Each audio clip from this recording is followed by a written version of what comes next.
Alam ko sa kaibuturan ng aking puso, pinaisip kay Kuya Daniel itong programa ng MCGI Pilipino dahil natugunan po yung mga lokal na mga malalayo po. Kagaya po dito, isa kami sa beneficiaryo po ng programa dahil mag-21 years na po itong lokal namin. Kung mapapansin niyo, itong mga original na poste po. Itong original poste po. Kaya lang po, sa pamamagitan po nung MCGI Loob at may mga kapatid na nagbagandang loob na gusto talaga namin magkaroon ng bagong lokal. Dahil hindi naman po ito kasi napapansin talaga eh. Yun lang pasad po nung makita yung kasamaan ko sa mga taga-barangay, nakita nga nila, ay, gwapuhan na dahil inyong simbahan. Ay, ganun. Gwapuhan. Kumbaga, ang ganda pala ng inyong sambahan.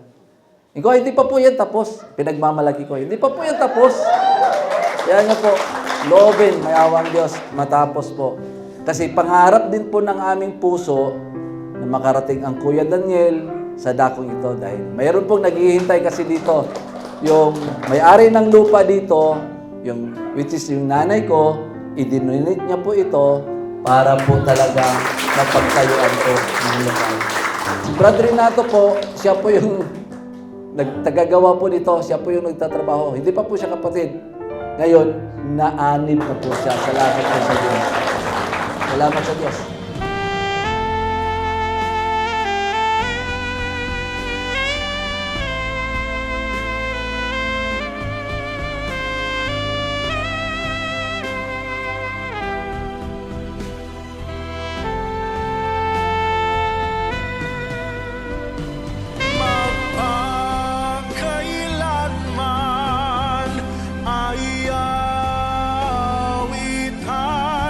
Salamat sa Diyos mga kapatid.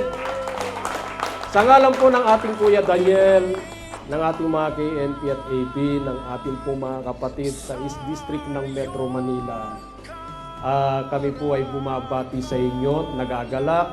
Mga kapatid, sana'y magpakatibay tayong lahat.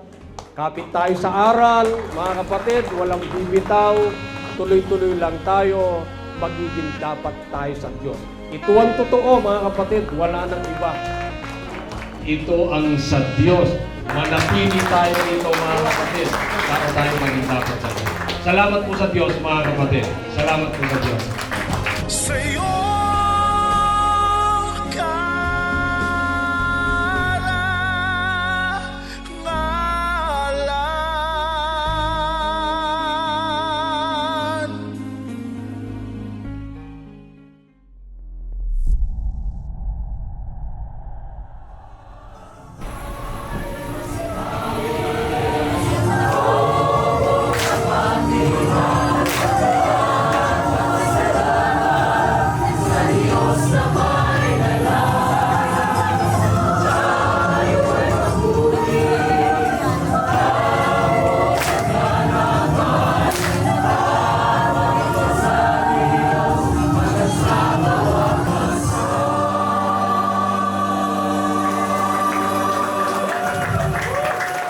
Isa talaga sa pangarap ko dati nung nabistin ako sana, maayos man lang yung harap, mga kapatid.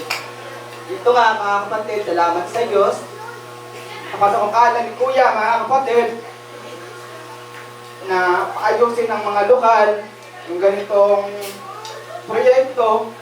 At ito na po siya ngayon, mga kapatid. Yan.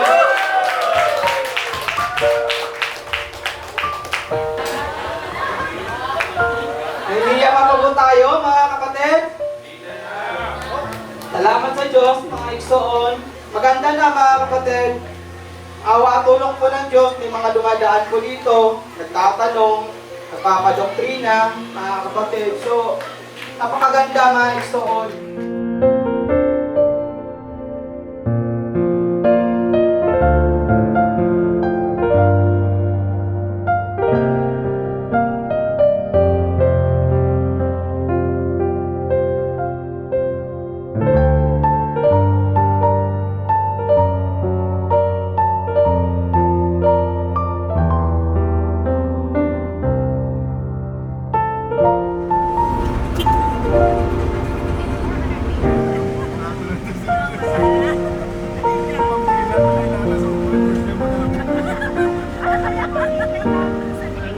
Wala tayong papasok na entrada.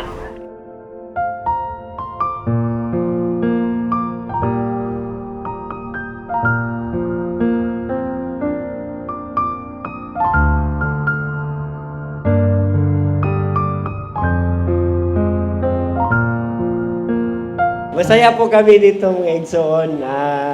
Saka nakita rin kami ni Brad kasi nung sa pumunta kami mga Diakono doon sa Kidirak. Doon po kami sa May Bunga, Pasig. Doon po kami nag-stay. Kaya nakita ko rin si Brad. Masaya rin ako. Nakita ko si Brad at saka si Brad Boy. Salamat po sa Diyos. At ang kalagayan po namin dito sa lokal ng Indangan, maayos naman po ang mga kapatid dito. Yung ibang loob, dinadalaw din nila yung mga kapatid na may sakit. Tapos, nag-grant din sila ng mga for construction materials. Kaya ito na ngayon ang lokal, mga Igsoon. Tao sa aming puso po na maligaya po kami, mga Igsoon, na dumating po kayo dito. Ang NCR East Travelers, bawat isa po sa inyo mga kapatid, salamat po sa Diyos, ay tinuturing namin na lingap ng Diyos po na dumating po sa aming lokal. Yung inyong presensya po, mga kapatid, lalong nagpapatibay sa amin. Malaking bagay na po sa amin talaga, mga kapatid. Malaking kaalwanan po talaga. Ibang-iba, napakalayo po. Kaya dati, kumpara dati po, mga kapatid. Kaya sinisilop po namin ang bawat tulong po. Sinisikap po namin masinop, magamit ng maayos po ang lahat ng naipapaabot po na tulong sa amin. Brad Fred, tanggapin po ninyo itong maliit na nakayanan ng ating pong mga kapatid na mula sa East District ng Metro Manila. Sila po yung support group ng ating grupo na NCR East Travelers. At sana kahit na sa maliit na paraan, kahit na maliit lang, ay makatulong at makadugtong dito po sa pangangailangan. Yung por-por, mga tinawag tayo lahat, halos lahat, mga por. Pero forever grateful tayo sa Diyos kahit por tayo tinawag. Pero hindi pa tapos, wala pa tayo sa indangan eh. Ang indangan po ay uri ng isda, tama po ba? O, tama. Alam nyo ba, para po kayong mga isda? Kasi pag nakikita namin kayo, napaka-fishful po mga kapatid. Fish be with you. Salamat po sa Diyos.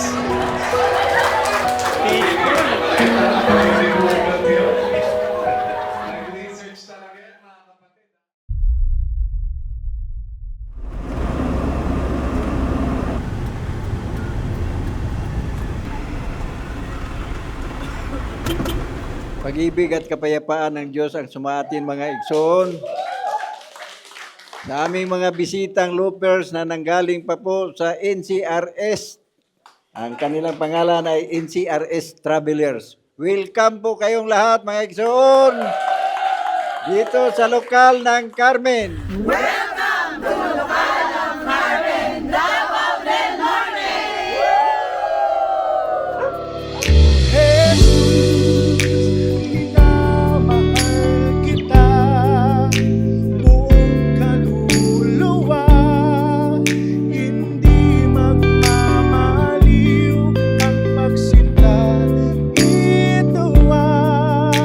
Panata ng puso, buhay.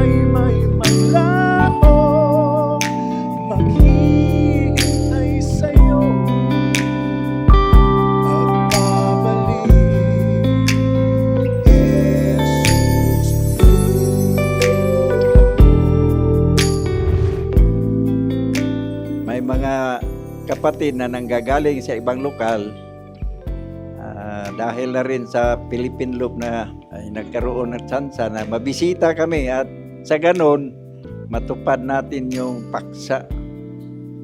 Kamakailan lang yung mga aliwan tayo sa isa't isa. So, maligaya kami sa aming mga puso na andito kayo, taga NCRS Travelers, na makita namin sa hapong ito.